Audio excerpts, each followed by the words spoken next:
Hi and welcome. We're the Pedersens. I'm Jim. I'm Debbie. And we have been asked to show you how simple it is to make unleavened bread for our upcoming virtual communion service. And I want to give a shout out to our pastors for their creativity during this very unusual time, finding new ways, creative ways to bring us together as a church family. And the reason for unleavened bread in communion service does go back to the days of Jesus with his disciples. As he celebrated the Passover, they used unleavened bread, which was a symbol of going back hundreds of years to the original Passover when the children of Israel were leaving Egypt, and they didn't have time to let their bread rise. So today we are going to show you unleavened bread making.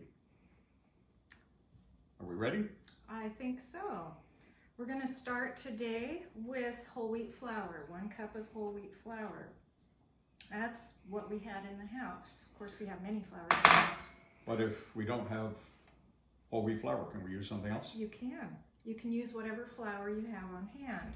Everything from gluten-free flour to oat flour to rye flour. Just have a different flavor. Plain old white flour? Sure. Okay. In fact, I made Mixed a sample. flours? Sure, that would be great. Why not? Okay. And then salt. It's going to need some salt to bring out the flavor, and that's 1 teaspoon. And you don't have to, but you can, if you want, add a little bit of sweetener. We've chosen to add a tablespoon of brown sugar, and you could do 1 tablespoon, 2 tablespoons. Go ahead and mix that up. And you could use agave, you could use honey. I think there's lots of different choices of things that you could add, but you really don't have to. In fact, when I was looking up the recipes to decide what to do today, there were some that had milk in them, and I'm thinking, you could use milk, but you certainly don't have to. And that brings us to our liquid ingredients. We have 5 tablespoons of water and 4 tablespoons of oil. Does it matter what kind of oil we use? No. Again, you can use whatever you have. This is just vegetable oil. So we could use olive oil, we could use grape oil, we could use coconut oil if it was melted. Right. What about hot chili oil that we put on our pizzas that we got in Paris? Probably not for communion? Well, maybe not for communion, but I think it'd make a good cracker. All right. So as you see, whisked it up, and if you don't have a cute little whisk like that, just use a fork and just whisk it well, and add it to your dry ingredients, and you'll see how quickly it comes together in no time at all. And you just want to keep stirring it until it comes together, and then you're done. It doesn't take any time at all.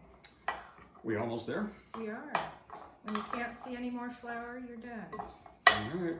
And it's a nice mixture, holds together well. I will turn it over to you. Thank you.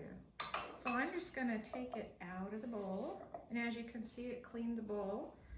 And I'm putting it on my cookie sheet. And you're saying, wait a minute, she's putting it on the back of her cookie sheet. Well, that's because when you're rolling out something like this that's so thin, it's a lot easier to do it on the back of your sheet than on the inside. Makes sense. Especially if you're using a big rolling pin to do it. Yeah.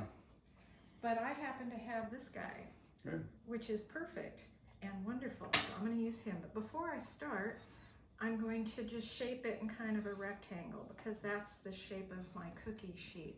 So I want it to match. And the trick about rolling out is that you always want to roll from the inside to the edges, and you don't want to run off the edges. Just go from side to side, end to end. How thin are you going to make it? Oh, about 1/8 of an inch. I'm not going to get the ruler out. You think we can wing it? Yeah. Just until you're satisfied and it looks good. Right. Okay. Notice how I'm not letting the roller go off the edge. I'm just taking it up to the edge and stopping and letting it go from there. And the reason for that is if I let it go off the edge and the edges get too thin, they're going to burn and get too crunchy. Of course, maybe you like your crackers that way. That may be good.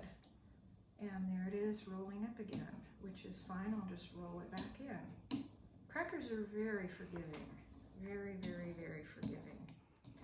You can feel how even it is when your rolling pin goes across it. You know, one thing I found out when I was doing the samples, some of our cookie sheets are not flat on the bottom anymore.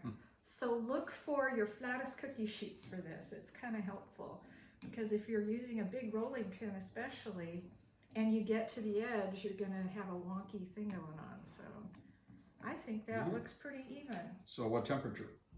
It's gonna be 400 degrees. Be sure your oven is preheated and ready to go. But before you can put it in the oven, you need to make it into crackers. So I have some tools here as ideas of things you can use. First is a sharp knife, and you just score it into your cracker shapes, and you can make them whatever size you want. Or you could use a pizza cutter, or a pastry cutter. Maybe you have one of these in your house. Or maybe you have an antique one like this. This is an antique pastry crimper that you could use, but my favorite. Yep, now we get to the fancy stuff. All right. This is my tool of choice, and it crimps and cuts, and you can set these as far apart as you want. So I'm going to use my tool here to cut my crackers. And the nice thing is that you just roll it along and make whatever size you want. Then go the other direction. And voila, you've Looks got good. your crackers. So these are going to go 400 degrees, preheated oven. right For how long? 10 minutes. Longer than that and they'll get too brown. Shorter than that and they'll be gummy and not really cooked in the middle. Okay. So And look at there, magic, we have some. out of the oven, this is what they're going to look like when they're finished. You can see they kind of separate, and the edges did get a little bit darker with 10 minutes, but I think longer than 10 minutes and they'll be too dark. I think 10 minutes is just right. And of course, every oven's different, but when you break them apart, you can see how easily they just come right apart. And that would be the same if you were cutting them with any of the methods that we talked about. Well, we hope this is of help to you, and best wishes to everyone out there. Happy Communion.